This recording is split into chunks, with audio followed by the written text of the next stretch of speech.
Okay, welcome again, everybody, to the New Education Show with Kevin, Jeremy, Ryan, and Duane, and I'm Dean Bell. We're here every week to talk about real education, and today we're going to be discussing forest schools, green schools, outdoor schools, whatever you want to call them, but it's where kids get a chance to immerse themselves in the environment and learn from nature instead of sitting in the classroom all day with Wi-Fi and books and being enclosed in buildings. But here, like the indigenous people, there are schools all over the world that promote and operate these schools that basically are run outdoors, and they can learn science and math and history. Everything can be learned out there. And a lot of them go, no matter the weather, they're out there, no matter raining, snow, whatever, they're out there. And part of it is just learning how to connect and be with the environment, supporting it, teaching kids how to grow food, all good stuff. Primarily, this is geared toward, I noticed, preschool and kindergarten.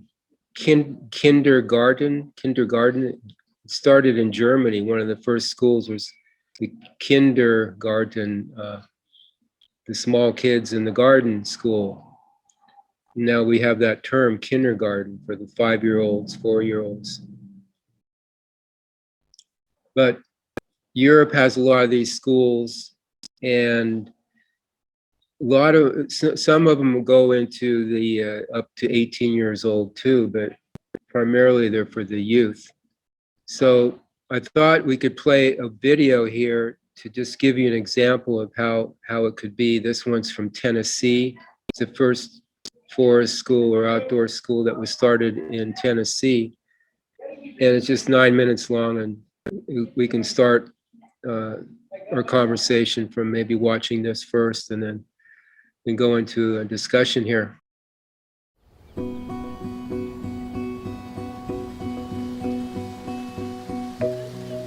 I like to go in the forest and see plants a lot.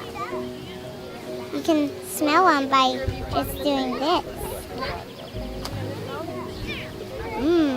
Smell. Being outside with no walls around you, just that open sky, that freedom, I think is what children need. There's something about that openness that opens them up. As a classroom teacher, I instinctively knew the best way for children to learn was to take them out of the classroom. I think a lot of parents in particular these days are concerned about risk being outside. And so one of the foundational principles of outdoor education and forest kindergarten is that is an important part of development, that children learn how to deal with the risks that are inherent in an outdoor setting. I like to consider Wauhatchie School kind of the mothership. You know, it kind of started here. We were the first forest kindergarten in the state of Tennessee. And so my goal has always been to make this a model. We still need another rock over here. The idea of outdoor education, of course, is immersion in nature. So children come here for a full immersion experience. That means they stay outside, whatever the weather. What instrument is it? Just about any subject can be taught in an outdoor setting. The history of outdoor education is really quite ancient. In more modern times, you see it probably emerging around the turn of the 20th century. And particularly in Europe, Northern Europe, a number of countries, Scandinavia, Denmark, you have the use of forest education in Germany. Even the term kindergarten is a German term, and it means child's garden. My biggest concern right now is the disconnect between nature and human beings. That disconnect is bad for us in every way, physically, mentally, spiritually. And so I think this movement to getting children back into nature has a lot to do with the concern of being disconnected from it. Yeah. What do you see in the tree? I see more trees. You see more trees? The fear is that these kids are going to be behind academically. People think, well, anybody can just go outside and play in the park, so how is this education? How is this beneficial? But when you start looking at the research and say, no, these kids actually do better academically. This is our favorite soup. We're making it out of our favorite recipe. In math, reading, and language arts, in all of the hard skills that we want them to gain at those foundational levels, they're always better. Forest Kindergarten runs the whole gamut of structured teaching to allowing the children to direct the teaching. The European philosophy is the teacher is the facilitator. The teacher is not there to give information to the children to direct their learning. The teacher is there to stand back, allow the children to explore, discover on their own, and direct their own learning. Under a log. The teacher is there to support that. And then of course they can give information as is necessary. And to me, it's probably the most powerful way for children to learn because it's their discovery. And they're excited about it and they're interested in it. I experienced firsthand the benefits for children with, for instance, ADHD in being in an outdoor setting. When I was a teacher, the child that had struggled with staying on task in the classroom and following directions when he was outside, when they were outside, it was, for some reason, they were able to focus. They were excited, they were following directions. Our parents tell us that their children are they're much more independent, they can do things on their own. Socially, they get along better together. A sugar stick, we need sugar sticks. It's wonderful that we have a private school here and parents can bring their children here, but every child should have this experience. And to see it integrated into public school curriculum and all school curriculum. That was my long-term goal, was to see it become a part of public education. About the time I started exploring the idea of starting a forest kindergarten, I was also working at Gilbert Elementary as a consultant for outdoor education. And Matt Harris at Gilbert and I started talking about forest kindergarten, and he was also excited about the concept. It can be done in a regular public school. It just takes a little bit of creativity, a little bit of freedom. We had, kind of developed an outdoor ed program, so we knew that we had the space. We started off with grade level research projects, and each one of those projects had some aspect to get the kids outside. He's going to try the orange. He tried the orange. From there, we kind of progressed to trying to get every kid to spend an hour a day outside. We try to do a lot of the outdoor education concepts that have been around for a long time, but we try to be really connected to the standards and make sure that we're being efficient in covering the material that we need to. Forest Kindergarten, they spend half their day every day outside, rain or shine. Curriculum-wise, year one was a learning process. We tried to go exactly by the book, and the book wasn't written for public schools. We have 2 hours a day, and usually after lunch. Some days we spend all day out, and the morning's more instructional time where I'm actually leading and teaching. Talk about what animals need, and you just did. But the 2 hours after lunch is child-directed play, child-directed exploration. Where's the snail gonna come out of the shell? At the end of our adventure session, they come to the forest, the pine forest, and they sit at their own tree, and they have their own journals and pencils, and that's the time we have them to write down their discoveries of the day. Year one, that was a concern of mine. Are they going to be, close to grade level? Or are they going to be able to transition into a normal class with their peers? And they came out slightly ahead of their peers.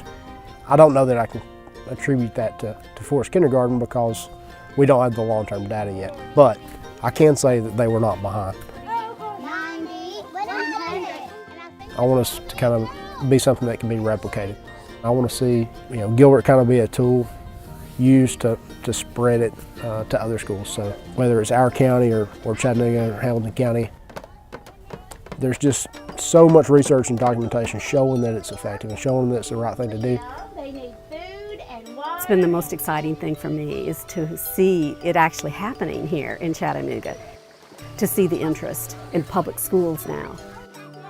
Chattanooga is a place where people come because they love the outdoors. This is where people can see it working. I would love to see at all levels, starting with education of teachers and moving right on through to administrators of schools and administrators in county offices and on through to principals, understanding enough so that instead of seeing this as something fringe or weird, that it's seen as something that is very foundational to the well-balanced development of any student at any level. To me, probably the joy of learning, the excitement about learning, is what sparks lifelong learning. So when children are excited about learning when they're really young, they can carry that excitement through school. What I've noticed is some of the teachers who have been through our program who are utilizing this method, first of all, notice how much more they enjoy teaching. And they also are finding that their kids enjoy school more.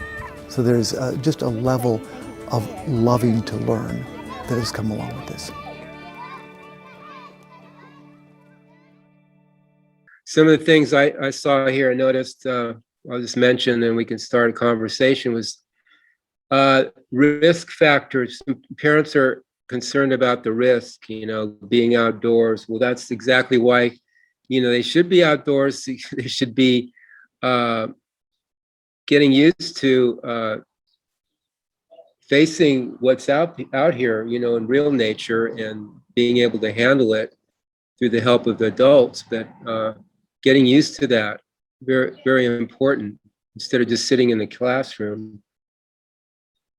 Journaling, I noticed they were journaling their discoveries every day, and this can go into like when in our schools, when they learn about and share their dreams, they could start journaling their dreams and sharing their experiences. Of course, this was a one-dimensional school, and what we're advocating here is all life levels school where the kids get a chance to express and share all life levels. And then interesting, the teacher said, well, we're not here to share information, and I see that as kind of cool, because the kids, as they're exploring outdoors and start asking questions, then the teacher is there as a facilitator to answer questions and to guide them, etc. But the kids actually are teaching themselves, through what they're interested in. They'll either discover it for themselves, or they'll ask a question from the adults or their peers. Like in Teco School last week, we covered Teco School, the Kin School in Teco, Siberia, where the kids teach each other. And again, the adults stand back and they're just there to facilitate, basically. And sometimes the kids teaching each other, they can understand each other better that way. They have the same kind of vocabulary, consciousness, whatever, but they're able to communicate with each other better. And if somebody knows something, then they're allowed to teach the other kids. And that's the way they learn to support each other. So I'll open it up for everybody here. If you want to comment or have anything you'd like to share, go ahead. Hi, Val. I wanted to comment on, I was very interested in the way that it was free flowing, that after their lunch, they had 2 hours of child guided and directed sort of just exploration time, instead of like, you go from, in like a regular school system, you go from lunch, then you're back in the classroom, very, very rigorous and scheduled, as opposed to sort of a more natural flow of things where they're actually excelling past their peers. I thought that was pretty interesting. Yes. And see, Wendy's here too. Hi, Wendy. Maybe you could share. I don't know if you saw any of the video, but you're in the field and you have 3 kids, and you've been doing this with your kids outdoors a lot. Maybe you have comments. Did you get to see the video?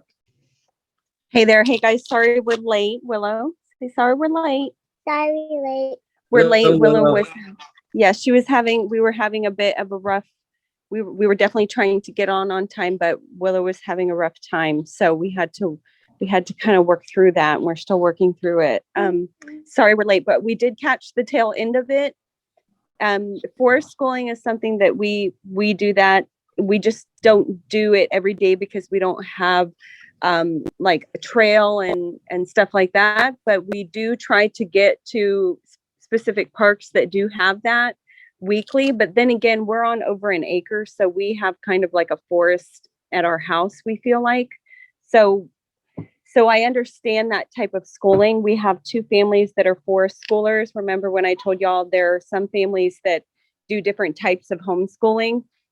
So we are familiar with forest schooling, and also we're familiar with people who wild school. So that's also an interesting, like I said, there are so many categories of the types of homeschooling families that we meet up with and that we interview with and that we get to know and see if our families are a fit. So we get to experience other families, and we have a few families that we're in association with that specifically do forest or wild schooling. They do not do any type of testing, paperwork, anything like that. So we do get to observe that, and it is very interesting, and it's very fun. All of it's very fun when they are being able to be as free. And I'm quoting that because, what is freedom here? But when they're at the most purest levels of what you would consider freedom, it's very like it's a sigh of relief when they do get all those years of just clean slate freedom, in a sense.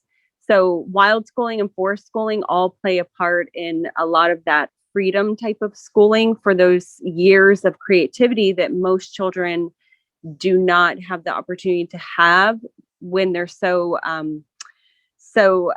heavily entranced in the lifestyles that they're being led to live, because the parents provide for the most part the lifestyle. So but I did see the tail end, and it was very well composed, and it's all wonderful. It's all fun and everything. Again, though, for us, there is a big requirement for me to have come to the information that we're at for me to be able to help guide the children to that information. So my heart just kind of dropped a little bit when I thought they don't provide information.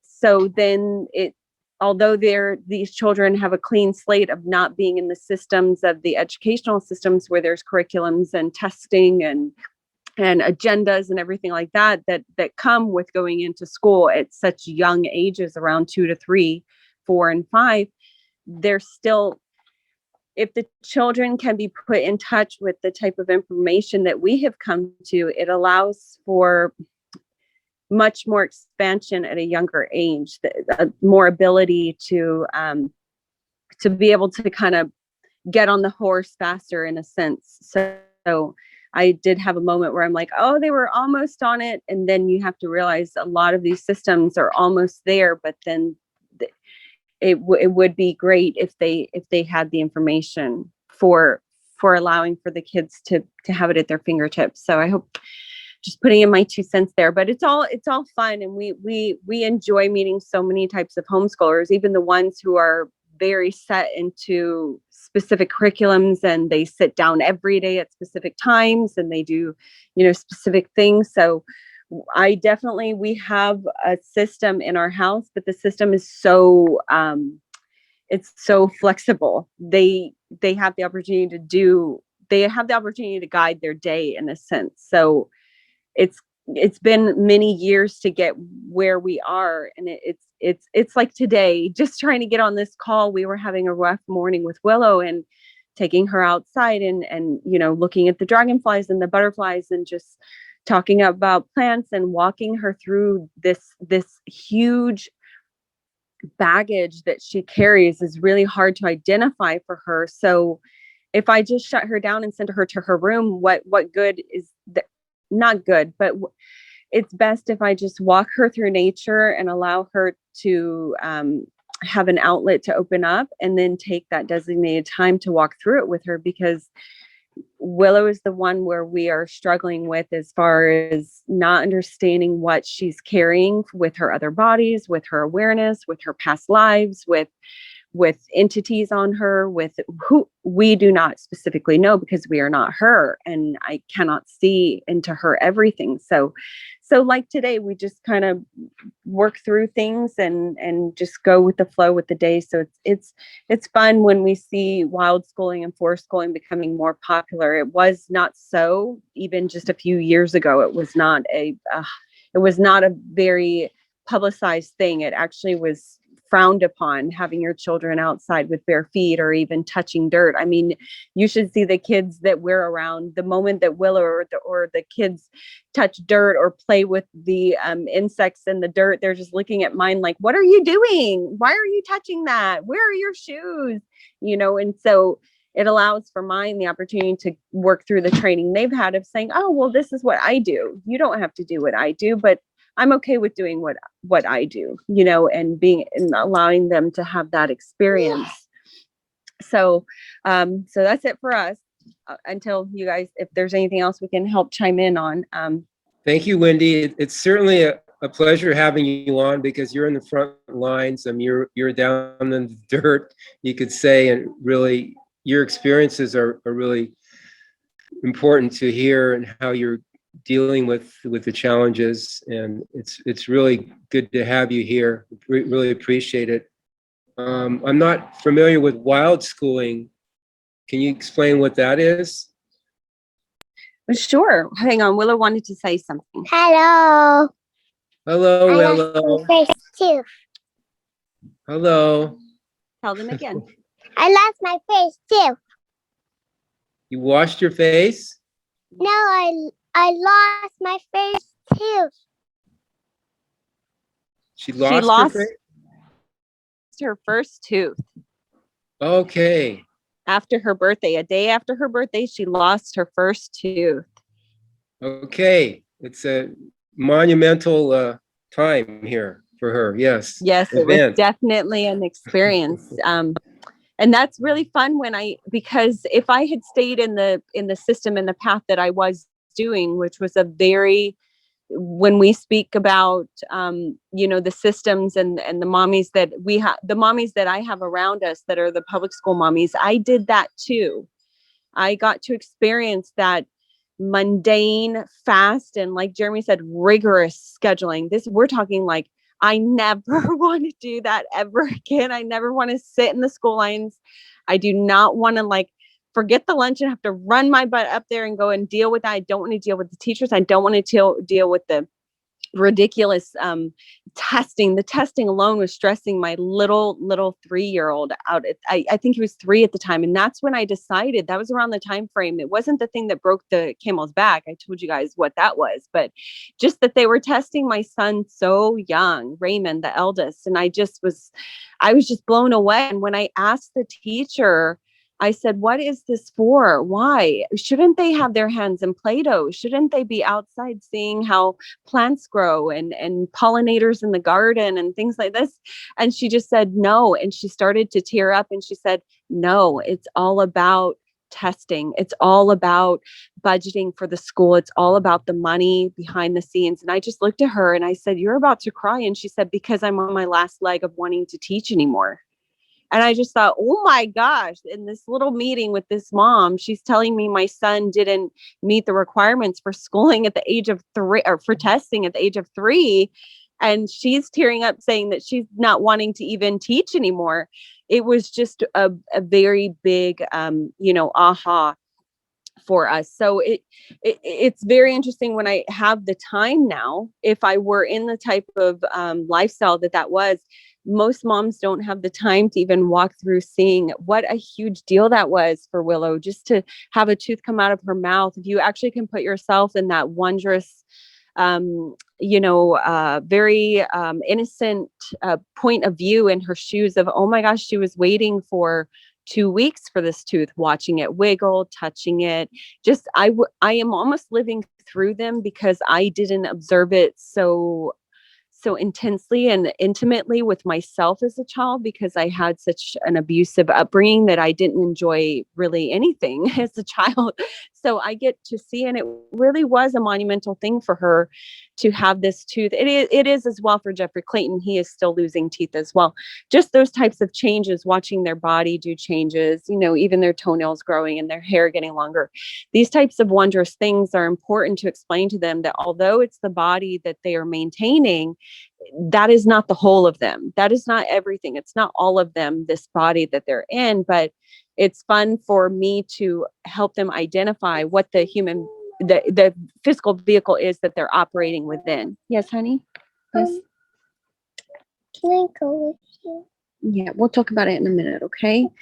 So wild schooling, so the whole point of that was that now over the past 7, 8, I don't even know how many years, but we're talking a long time. I've had time with each child to really explore all of these changes within their physical body, within them learning. So in that video, just watching those children, they get to watch the children learn and teach each other. That's how my children do things as well. They have time where they are schooling each other, where Raymond will have assignments. They hear, not assignments, but just things they go out and do together, like, just things outside together, where if I taught him something, it's his turn to go out and teach the children without me with him. So wild schooling is interesting. We've met 2 families who wild school, and we were introduced to what that was. We were very familiar with forest schooling because we do forest schooling events where we meet up with other forest schoolers.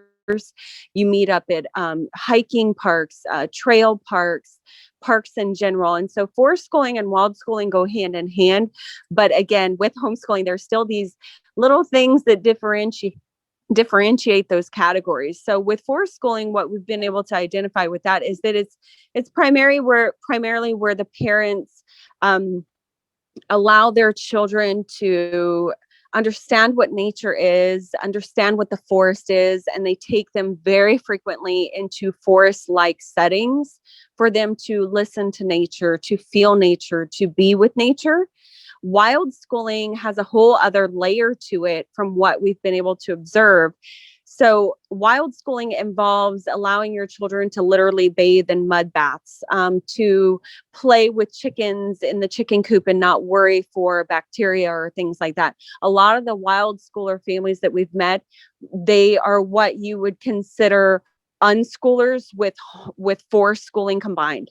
Unschoolers are types of families who have no schedule, no set anything. And I'm speaking just on a generalization here. Every type of homeschooling or homeschooling family do things very differently and what works for their family based off of how they moved into homeschooling, how they want their homeschooling to be, their expectations. So really, I'm just speaking in a generalized term of what we've experienced with other people and with just becoming educated on the types of homeschooling that there is. Because when you're a homeschooling family, sometimes you try to figure out what type of homeschooling family are we, because we don't do what these people do and we don't do what those people do, but we do kind of what these people do.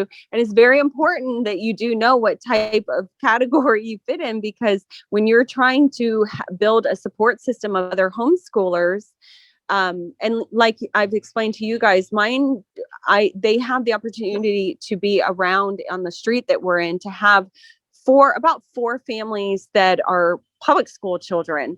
So for me, mine don't miss a beat on having the experiences with those children, but also I try to provide a nice, and over the past few years, building up a little tiny community for us of when we have events or when we have meetups, that we have a good amount of kids and moms there, and even dads, homeschooling dads, show up and be a support system, like a little community where we're all almost like-minded, but we're not the same, which is wonderful.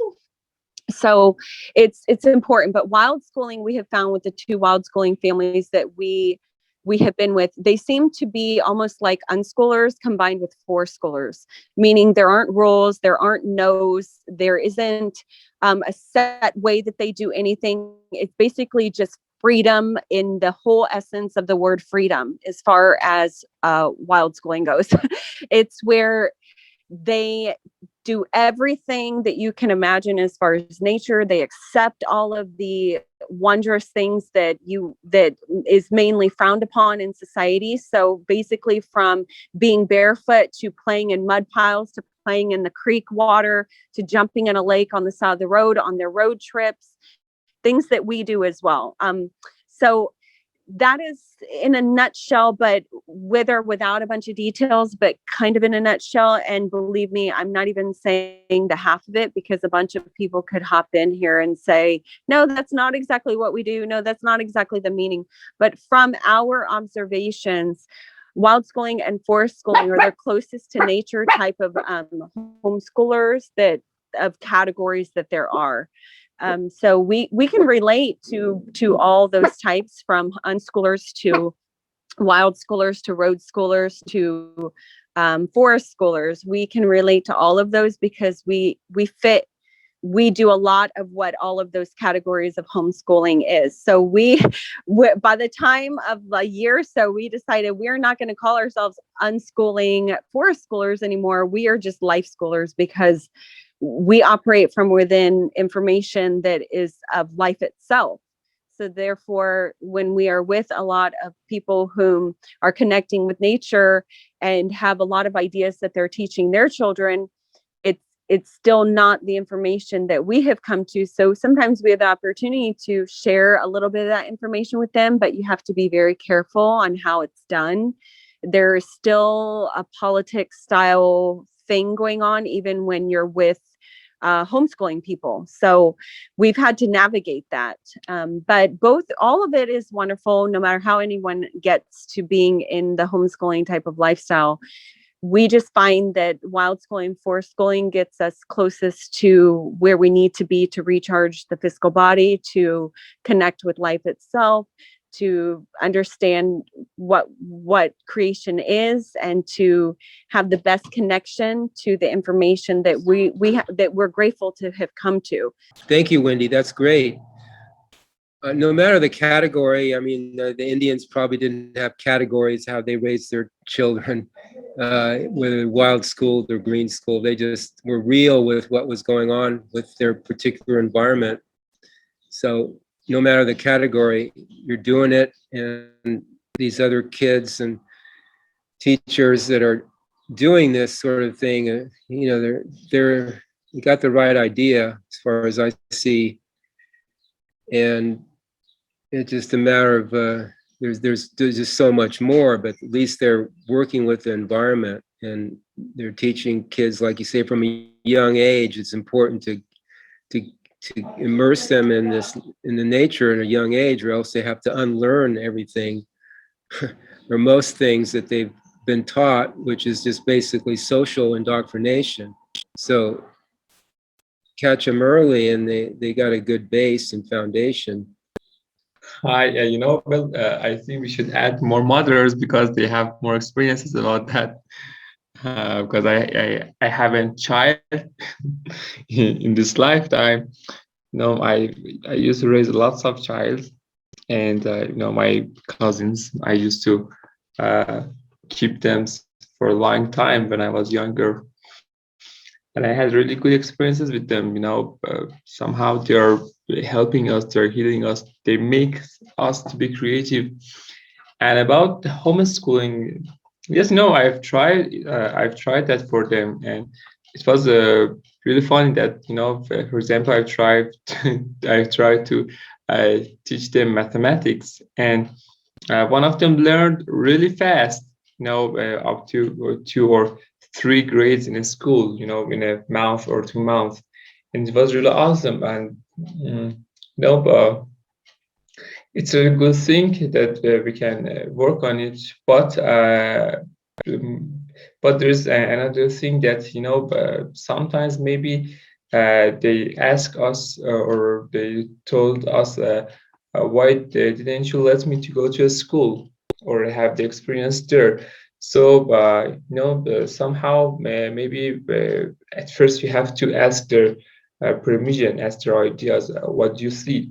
Do you want to go there, or do you like to be there, or find some friends for them so that they can experience the socials. And if we can fill these parts, then it would be great and awesome, because in the school, all they do, they just ruin their mind and their soul and their business. Because especially, in our country, their schools are really, they're really bullshit. They're instead of, helping you to grow and helping you to how to think, instead they just, indulging some ideas into your mind, and just tell you, you should believe that, you should believe those things. This is the rule, and most of them are just in theory. They're not experimenting, they're not experimental. And when I have learned myself that when you engage in something yourself, and as Duane always says, when you start figuring out things, you will learn it a lot better than when somebody tries to teach it to you. I'm really thankful for Duane. He has taught us lots of things. Most of the time, I don't understand him, and I will understand him, maybe after a year or two. One of them I just understood was the figure out thing. Duane always says you have to figure it out for yourself. And I learned that when you focus on learning something, it doesn't matter how much data or information or knowledge you have about that thing. In the exact time that you are focusing about that area, and you start moving and searching in that area, you will tell the business and tell the existence that to bring you every information that you need. So if we learn our children to do that, to learn that, then there will be a lot greater than in comparison with different children that are going to go to schools. If we just teach them how to figure out things, just like this, our new friend says that no, I don't interpret with her or his decisions. I just let her to do whatever he wants to do. I just show her what's my decision, but not forcing him or her to do that. It was my experience, but there's a saying. A man says that I have read 7 books about how to treat your children, and now I have 7 children, and I don't have any idea of how to treat your children. Thank you. Thank you. Yeah, it's like almost the systems are teaching kids how to be dependent on the system, whereas the indigenous type, forced school type, they're learning how to be self-sufficient and survive here, basically, on all levels.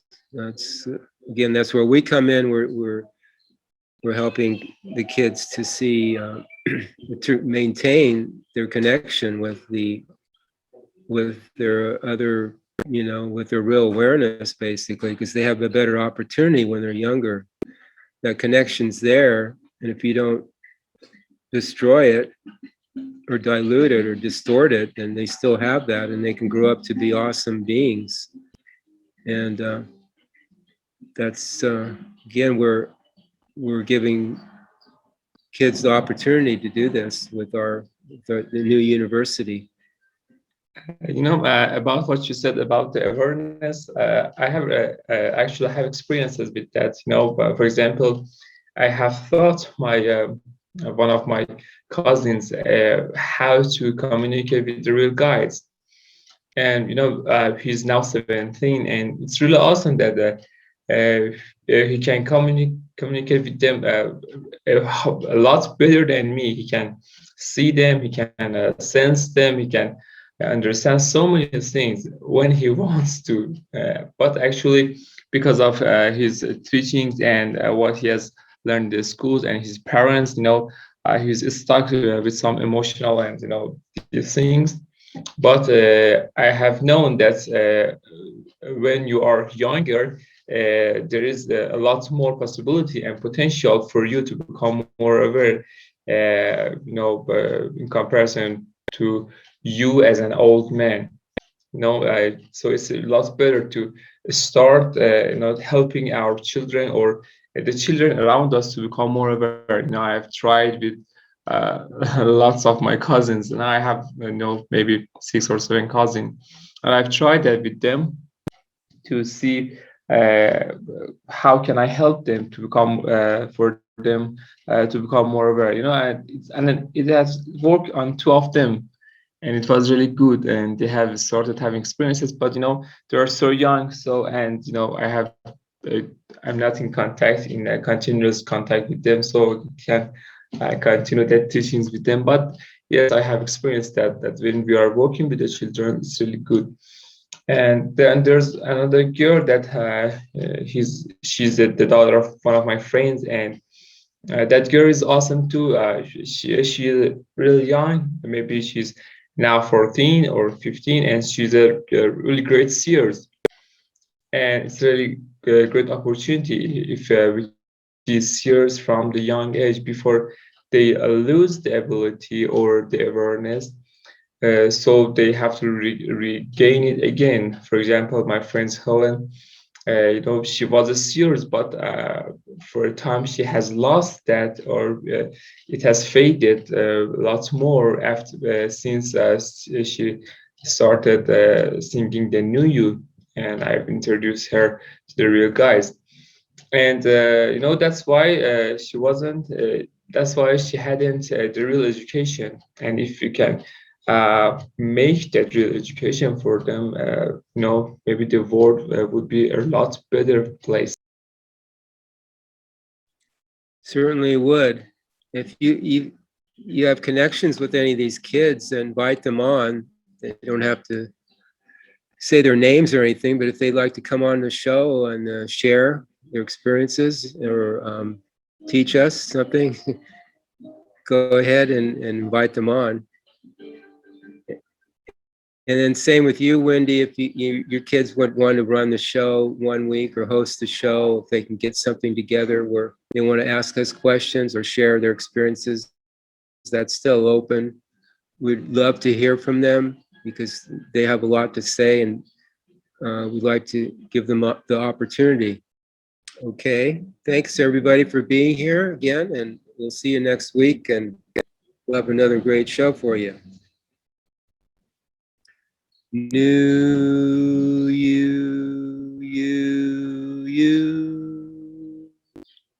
Kevin. NUUU. Jeremy. NUUU.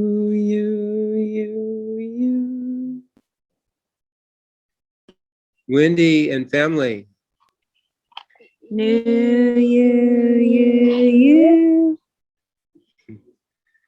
Ryan. NUUU.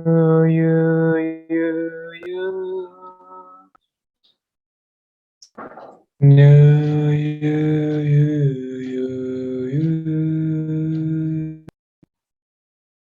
Thank you, everybody. See you next time. Bye. Thank you. Bye. Bye. Bye.